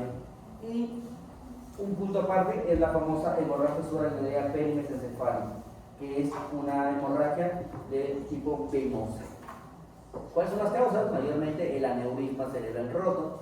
Las causas no afiliadas están en un 10%, las malformaciones arteriovenosas un 5%, y hay otros pequeños reportes sobre fístulas arteriovenosas y síndrome de vasoconstricción cerebral reversible. A mí más me interesa que la mayormente son causadas por aneurismas cerebrales. ¿Cuáles son las complicaciones? El desangrado, y ahí está en cuánto tiempo puede darse, el vasoespasmo, y las otras son la hidrocefalia, la epilepsia, la fiebre, los infartos cerebrales tardíos, la disfunción cardiopulmonar y la hiponatremia. De todo esto no lo vamos a ver en neurocirugía, pero de todo esto el tratamiento médico se hace por acá con antagonistas de calcio. Administrar nimodipino, 60 miligramos cada 4 horas durante 21 días. Y recuerda, cuando hablamos de 21 días, se refiere a 21 días a partir del día que se inició los síntomas. Si un paciente, usemos dedos que no, si un paciente empieza en, qué sé yo, en chota, y le encuentran que tiene una hemorragia subaracnoidea y sospechan que es un aneurisma, empezó el primero y llegó acá el 10, solo me quedan 11 días para darle tratamiento con nimodipino. No es que a partir de que llega yo le voy a dar 21 días, no, 21 días desde el inicio de los síntomas. Y aquí te traje algo con lo que puedes preguntar en neurocirugía, que es el famoso ácido tranexámico. ¿Sí? ¿Por qué? Porque, por ejemplo, lo que yo he encontrado es que no hay datos que te ayuden o que te digan que sirve para estas cositas. Un pequeño approach, y lo que te va a interesar también es la famosa escala de Fisher o la escala de Hahn-Hess. Acá hay 3 escalas, pero aquí no. La escala de Fisher, que básicamente te puntúa cómo va a estar el grado de la hemorragia subaracnoidea. Y te traje una diferencia entre el hematoma epidural y el hematoma subdural, para que veas la diferencia entre los dos. La forma de un lente biconvexo y la forma de un plátano o de una semiluna. Mientras el hematoma epidural es por una rotura de la arteria meningia media, el hematoma subdural por sangre venosa, por comunicantes. Recuerda, la diferencia entre un hematoma epidural y un subdural es que en el epidural hay un trastorno de la conciencia, el paciente está inconsciente, despierta, vuelve a hacer sus cosas de la manera más normal, pero una vez que comienza a caer, ya no despierta, se complica. ¿Por qué? Porque ya se acumuló sangre de la arteria meningia media. En cambio, en el hematoma subdural, el paciente puede tener trastorno de la conciencia, no puede tener, puede seguir haciendo su vida, hasta que después viene por déficit motor, una crisis epiléptica, un trastorno de la conciencia. Listo. Y para terminar, pero no me va a alcanzar el tiempo, me parece. Si no, mañana seguimos. Sí, no, mañana seguimos. Mañana. Pero mañana está con. Ya. Ya avisa, pues, programa cefalea. ¿Qué te importa de las cefaleas? Dos cefaleas: migraña y cefalea tensional. Si ves acá, esto es, ahí dice cefalea clúster. Esto es el continuum, es cefalea tensional y el clasificador internacional de cefaleas. Recuerda que la cara, mejor dicho, el cráneo está inervado por el nervio trigémino B1, B2, B3 y la región posterior por los nervios cervicales. La región anterior por el nervio trigémino y la región posterior por los nervios cervicales. ¿Qué tienes? Que hay clasificación: cefaleas primarias y cefaleas secundarias. Cefaleas primarias, migraña, cefalea tensional, cefaleas trigéminos autonómicas y otras cefaleas primarias. En las cefaleas secundarias, todo lo que te puedas imaginar: cefalea por TEC, cefalea por miopía, cefalea por hipertensión arterial, cefalea por anemia, por todo lo que tú pienses. Y finalmente, la última parte es las neuropatías craneales, donde está la neuralgia del trigémino o la neuralgia del glosofaringio y el resto. Migraña con aura, sin aura, cefalea sin aura, sin migraña, aura sin cefalea y todas las migrañas que te puedas imaginar en la clasificación. Así es como los ve el mundo a las migrañas. En el caso de cefalea tensional, igual tiene una clasificación tipo frecuente, infrecuente, migraña crónica, migrañas agudas, cefalea tensional aguda y crónica. ¿Qué tienes acerca de la migraña? Que ya está escrito, ya está definido qué es migraña y qué no es migraña. Tienes que cumplir los criterios de migraña. Por ejemplo, migraña sin aura, te piden que tengas 5 crisis de dolores de cabeza que involucran toda la cabecita. ¿Qué cumplen los criterios del D al D? ¿Cuál es el criterio B? Que tengas a menos un dolor de cabeza que dure de 4 a 72 horas. Doctor, a mí me duele la cabeza, me dura 5 minutos. ¿Eso es una migraña? No. De 4 a 72 horas, ya sea que los hayas tratado o que no los hayas tratado. Y si los has tratado, que no vayan revertido. ¿Sí? Que por lo menos tengas 2 de las siguientes 4 características. Normalmente la migraña en personas adultas, mayores de 18 años, es unilateral. Palpita como el corazón.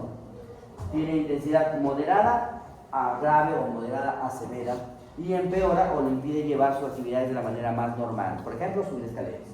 ¿Sí? Cuando hablamos de moderada a severa, si tú lo pones en una escala de 1 al 10, normalmente lo consideran más de 7. De 7 para arriba, mayor o igual a 7. Al menos uno de los dos siguientes. Que tenga, atento ahí, náuseas y o vómitos, o sea, cualquiera de los dos, pero fotofobia y sonofobia. O sea, que tiene que tener los dos. Migraña sin aura. O sea que si encuentras a una persona que te dice que por acá le abre, por acá le hinca, se la adormece, le hormiguea, se le pone duro, ¿eso es migraña? No, yo dudaría. Migraña con aura, al menos nuevamente 5 crisis, ¿sí? Que tenga B y C. El B normalmente que tenga unos síntomas que se llaman aura y que sean completamente reversibles. Por ejemplo, auras visuales, alteración de la visión. Mayormente te dicen síntomas positivos, que serían las famosas fotopsias, y síntomas negativos, que sería el hecho de que no vean. Sensitivos, molestias sensitivas, alteraciones sensitivas, llámese dolor. Motores, que tengan un déficit motor o que tengan alteraciones del habla, del lenguaje y del tronco encefálico. Y en el C te dicen 3 de las 6. Primero, normalmente propagación gradual de al menos uno de los síntomas después de 5 minutos. Normalmente el aura dura de 5 a 60 minutos. ¿Sí? Y los auras normalmente aparecen uno tras otro. No pueden aparecer los dos a la vez.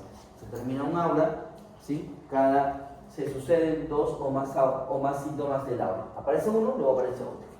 Al menos un aura que sea unilateral Uno de ellos tiene que ser positivo y normalmente una vez que termina el aura, que dura 60 minutos, debería aparecer un dolor de cabeza que se llama tetracefalea. Doctor, ¿cómo es la migraña? En migraña se ha avanzado mucho, afortunadamente.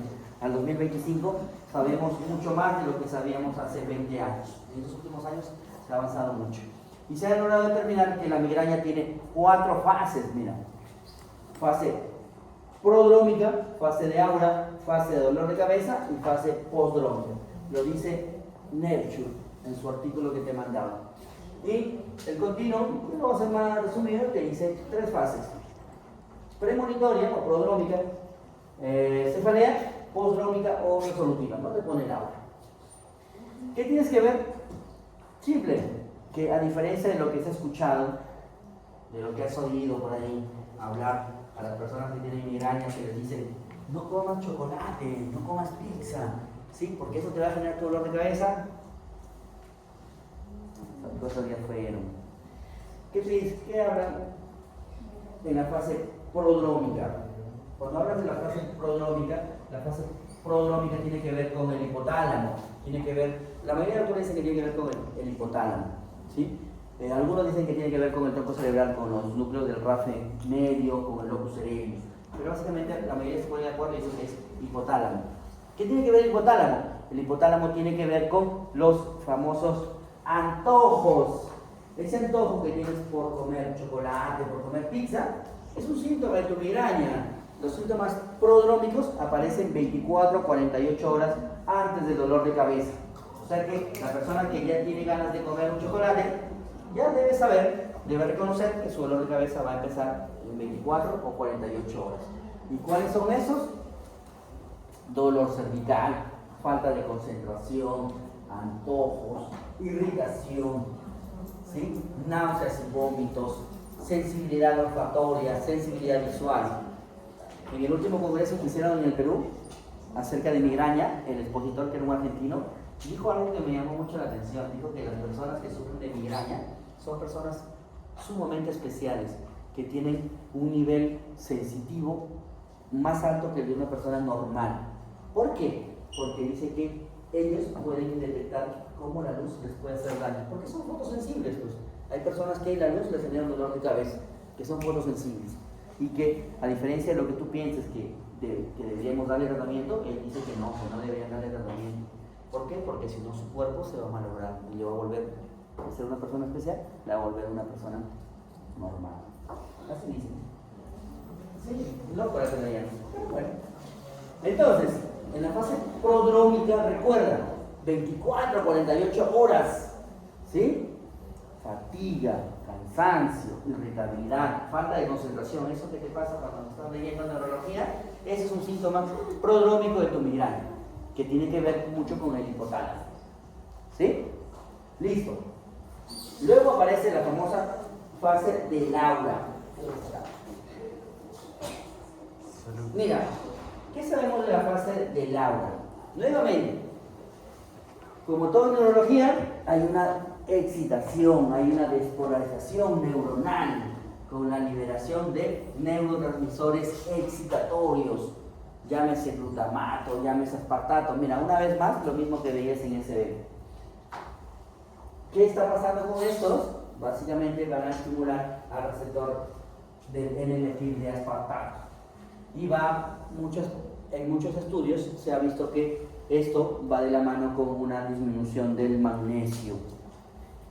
Y esto es la explicación porque en algunas mujeres embarazadas, sobre todo embarazadas, que le damos magnesio, pero no el cloruro de magnesio, sino el citrato de magnesio, les ayuda mucho. Y finalmente se propaga. ¿Qué es esto? La fase del aura está determinada por algo que se llama depresión cortical propagada, que debe interpretarse nuevamente como una despolarización, una excitación, que ¿dónde empieza? Empieza en la región posterior, empieza en la región occipital y se puede venir hacia la región anterior. Por eso es que la mayoría de síntomas del aura son las visuales. Pero ¿qué pasa si las visuales, porque empieza en el lóbulo occipital, y conforme vaya viniendo, si quieres ver la región posterior a la región anterior, pueden aparecer los demás auras. Por ejemplo, las molestias sensitivas, por ejemplo, las molestias motoras. Y en algún momento se habló de que esta depresión cortical propagada, que nuevamente te repito, es básicamente una despolarización, se pensó que era por una hipoperfusión celular, por una hipoperfusión, por una disminución del flujo sanguíneo. Pero se ha visto que no, se ha visto que en algunas personas que tienen aura, el flujo sanguíneo más bien está aumentado. Entonces, como que no tiene que ver, no guarda que ver con un infarto, no tiene nada que ver con hipoperfusión, o sea, esta no es la explicación. La explicación es que hay una despolarización y que normalmente empieza en la región posterior y se puede propagar hacia la región anterior. Si seguimos el gráfico, ya pasamos la región de la fase del aura y ahora vamos a empezar con la fase del dolor. Doctor, ¿y cómo se produce el dolor? El dolor finalmente es la suma, es la suma de la activación del tronco cerebral por medio del ganglio trigémino, del ganglio esfenopalatino y del ganglio cervical. Y una vez que se activan estas zonas, que normalmente se llama complejo trigémino cervical, se libera una sustancia que se llama CGRP. Acuérdate de esa. CGRP. ¿Recuerdas? Tú estás en estos tiempos modernos de anticuerpos monoclonales. Me acuerdo cuando en el 2016 mi maestro me decía que íbamos a llegar al tiempo, no le creíamos tanto, ¿sí? Pero sí, el tiempo lo ha demostrado. Ahora la mayoría de enfermedades se está manejando como anticuerpos monoclonales. Si estás rotando endocrino o ya pasas endocrino, debes haber visto que ahora básicamente la obesidad ya no se va a hacer con bandas gástricas y tonterías, se está manejando con anticuerpos monoclonales, ya están llegando, es más, ya llegaron al Perú, me parece que los anticuerpos monoclonales para obesidad y todas esas cositas. Así que eso va a ser tu mundo, anticuerpos monoclonales, por eso te digo que tienes que ver, no te va a tirar de otra. Entonces, ¿qué tienes que ver? Que este complejo trigémino cervical libera varios neurotransmisores. Atenta, vaya a llegar atenta,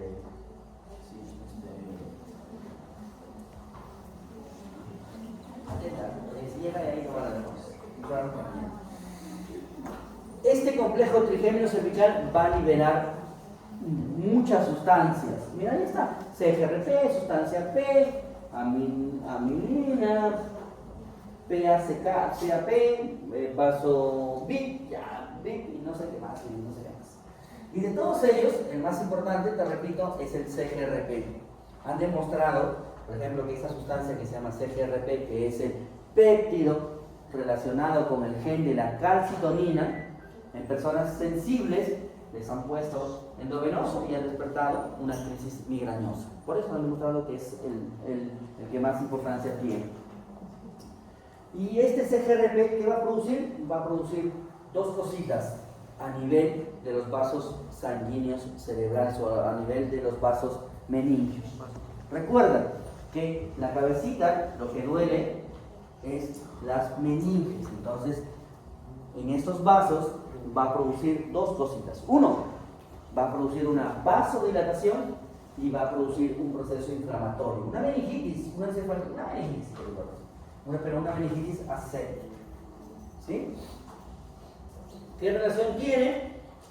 Tiene que ver con unos receptores que están en la estructura presináptica, está en la sinapsis, y otro está en el vaso sanguíneo. ¿Qué estructura está en la neurona? El receptor 5-HT1D, que son receptores 5-HT. ¿Qué receptores eran? Receptores de la serotonina. Por eso es que en este gráfico te muestra más o menos cómo va el efecto o qué es lo que puede hacer la serotonina, la noradrenalina y la dopamina, que son básicamente neurotransmisores del tipo, tiene un nombre, ya se me fue. Adrenérgico, no me acuerdo cómo se me fue el nombre. Pero, ¿qué tienes que ver con esto? Que La función de estos receptores, por ejemplo, el 1D tiene que ver con la inflamación y el 1B tiene que ver con la vasodilatación. Esto guarda mucha relación cuando le damos tratamiento al paciente con los famosos triptanes. ¿Sí? Acuérdate de esos receptores. Sigamos. Ya está. Entonces, tienes que recordar que la aparición del dolor, en el caso de la migraña, se debe a la liberación de esta sustancia, del CGRP, que va a producir vasodilatación y va a producir inflamación a nivel de los vasos. Finalmente, la última fase, que es la fase posdrómica, o la fase donde el paciente ya no tiene dolor, se parece mucho a la fase prodrómica, a la primera fase. Normalmente suele durar de 24 horas, a diferencia de la primera que duraba 24-48 horas, esta dura 24 horas, máximo 24 horas. ¿Cuáles son los síntomas? Los mismos que los presentaba anteriormente, menos el antojo: irritabilidad, dolor cervical, fatiga muscular, falta de concentración y todas esas cositas. Eso está en el gráfico que te dejo. Lo que más te debe importar, una cosa es la fisiopatología, como para que cuando te encuentres a alguien y te diga que sufre de migraña y que tiene antojo, ya sabes cómo explicarlo, tienes que guardar mucho con el hipotálamo. Y lo otro es el tratamiento. Y en el tratamiento tienes dos cositas. Uno, tratamiento agudo o abortivo del dolor, así se llama, así lo llaman. Y el segundo tratamiento es el tratamiento preventivo o profiláctico del dolor. Tratamiento agudo del dolor, ¿qué significa? Que si el paciente tiene dolor, que le den un medicamento y con eso se le va el dolor. Se acabó. Y tratamiento profiláctico o preventivo es para disminuir el dolor en dos cositas: intensidad y frecuencia. Entonces, tenemos primera parte, tratamiento agudo del dolor. ¿Qué se le da? ¿Qué le dan en el mundo a un paciente que tiene dolor de cabeza? Paracetamol, mira. Paracetamol, 1 gramo. Y tú piensas que le dan. Hay algunos medicamentos que no te los voy a mencionar. Ya, no me hagas mencionarlos porque me llegué mucho el tiempo. ¿Sí? ¿Qué le dan? Paracetamol. 1 gramo. ¿Qué más le dan en el mundo? Aspirina, mira. Ácido desilsalicílico. Tú le dabas 325 dosis carga para un paciente que llegó fuera del stroke, fuera de más de 4.5 horas, que te dije que la prevención secundaria es 100. Le dan 1000. 10 pastillitas de 100, mira, le dan en el mundo. ¿Sí? Yo he tenido 2 pastillitas de 15 años que con 500 se les sirve el dolor de cabeza tipo migraña. ¿Qué más le pueden dar? Ibuprofeno, 400 o 800. Sí, ibuprofeno, 400 o 800. ¿Qué más le dan? Naproxeno, en sus diferentes formas. Naproxeno sódico, que es de 550, y naproxeno normal, que es de 500, ya sabes. Y ya me imagino que debes saber la diferencia entre el naproxeno sódico y el naproxeno normal. Ya, eso es cuestión tuya. ¿Sí? Entonces, este grafiquito de acá es de la revista Continuo, y el resto, por el color, es del Nature. Y ahí te mandé el artículo, así que lo pueden descargar. Ahí está.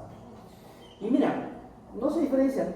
Igual, mira el Nature, te dice igualito. Primera línea: aspirina, ibuprofeno, diclofenaco, paracetamol, todo. Doctor, yo ya tomé esos medicamentos, no me pasa el dolor. ¿Qué sigue? Es una escalera, perdón. ¿Qué sigue? Medicamentos de segunda línea. Y los medicamentos de segunda línea los tienes acá, los famosos triptanes. Y tienes al sumatriptán, al sometriptán, al almotriptán, L-triptán, probatriptán, naratriptán y rifatriptán. Atento con esos medicamentos. ¿Por qué? Porque esos medicamentos van a actuar a nivel de los receptores 1B y 1D, 5HT. ¿Sí? Esos son. ¿Qué tenemos en el Perú? ¿Tú crees que en el Perú hay triptanes? No. Ah, qué bueno que vean si es así. Hay triptanes en el Perú. ¿Cuál es el problema de los triptanes en el Perú? Es el costo. En el Perú en algún momento tuvimos sumatriptán, que venía en combinación con naproxeno, para que veas que sí se empleaba. el famoso Subigran, que era de Abbott, pero ahora ya no. Ahora ya no está en el Perú. Aunque vas a escuchar por ahí que sí, que hay un Sumatriptan con Naproxeno, pero es un laboratorio hindú, árabe, no sé. Yo ni siquiera lo conozco. ¿Qué tienes en el Perú? Tienes a L-Triptan. L-Triptan de 40 miligramos. Nombre comercial Keval, de 40 miligramos. ¿Sí? ¿Qué tienes en el Perú? En el Perú en algún momento tuvimos Naratriptan de 2.5 junto con Probatriptan, los triptanes ideales para migraña menstrual. Migraña menstrual es una migraña que aparece 2 días antes del periodo menstrual y 3 días después, o 3 días antes y 2 días después. Migraña menstrual. Ese dolor es la migraña que solo aparece durante la regla. Si aparece después de la regla, no, eso no se llama migraña menstrual. Migraña menstrual es solo para la regla. Y estos dos medicamentos, según las guías del mundo, dice que funcionan bien. ¿Por qué te cuento? Porque en el Perú una vez tuvimos Naratriptan. Y por lo menos yo te diría que yo lo empleé en una persona con migraña menstrual y le fue de maravilla. Por eso es que lástima que ya no hay en el Perú. ¿Qué hay en el Perú? Ahora el Triptan, ya te dije, y Almotriptan, Almotan, de 12.5, nombre comercial, Almotan. Son los dos únicos triptanes que tenemos en el Perú. A diferencia de lo que lees acá, donde te decía el Triptan 20, 40, 80, ya no. Ahora lo que se dice es que la dosis diaria o dosis cada 24 horas es 40 miligramos. Y Almotriptan 12.5. Entonces, si ya le diste paracetamol y no le funciona, lo ideal podría ser que le des Triptan, un Triptan. 2, el Triptan con Almotriptan. Doctor, ya tomé Almotriptan y no me pasa el dolor. ¿Qué sigue en la escala? En la escala sigue los medicamentos de tercera línea, los Gepanes y los Titanes.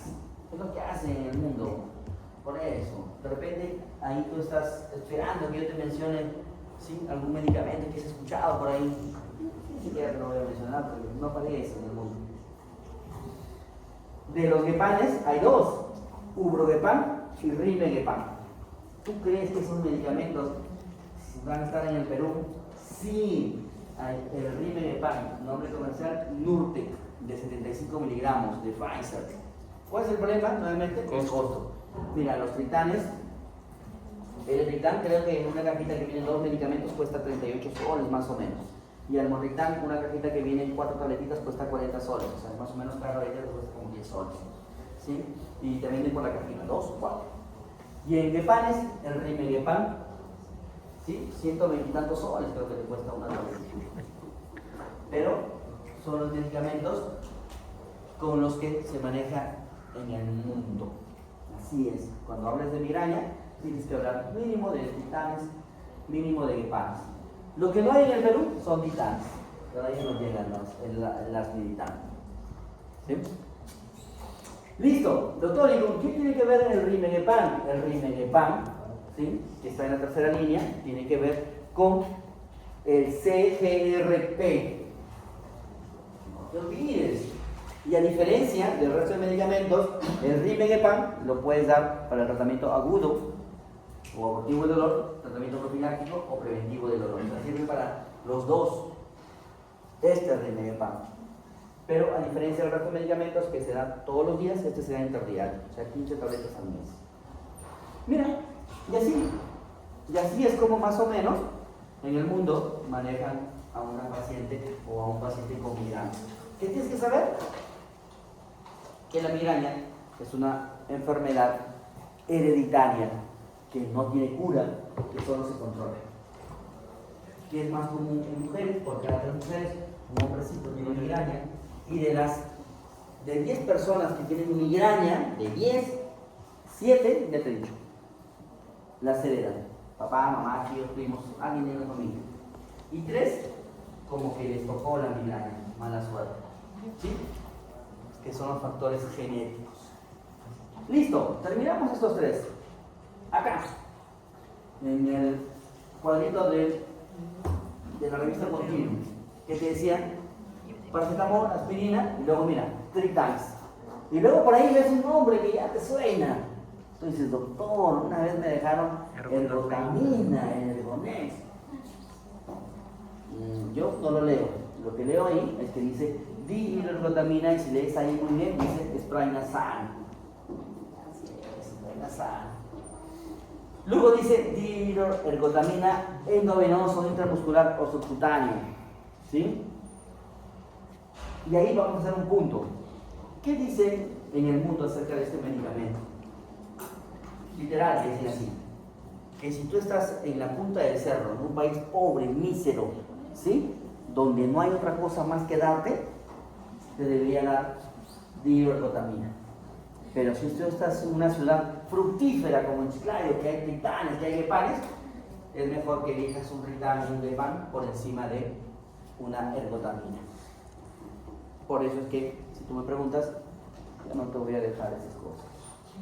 ¿Sí? Sigamos. Tienes acetaminofén, o sea, paracetamol, aspirina y cafeína. ¿Por qué no deberías dejarlo?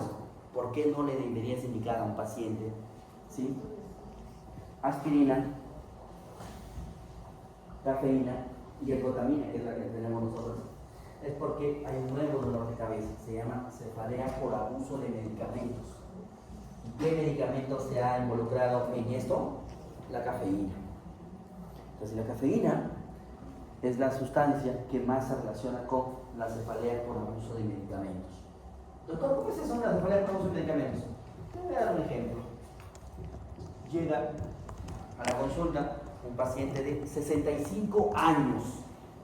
Doctor, yo todos los días tomo Ergonex, porque el día que no tomo Ergonex, ¿sí?, me duele la cabeza. Y es que yo sufro de migraña, doctor. Eso no es migraña en el chino ni en la china. Eso es una cefalea por abuso de medicamentos. El día que deja de tomar, le duele la cabeza. Así es, así se presenta la cefalea por abuso de medicamentos. Y la sustancia más involucrada es la cafeína. Entonces no debería estar. ¿Sí?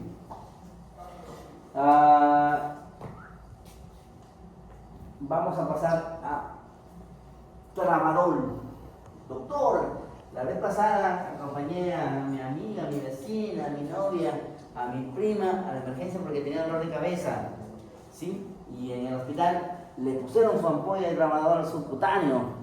Y eso que después lo llevamos a la clínica y en la clínica le pusieron su tramadol subcutáneo. Un día lo llevé a la clínica tal y le pusieron.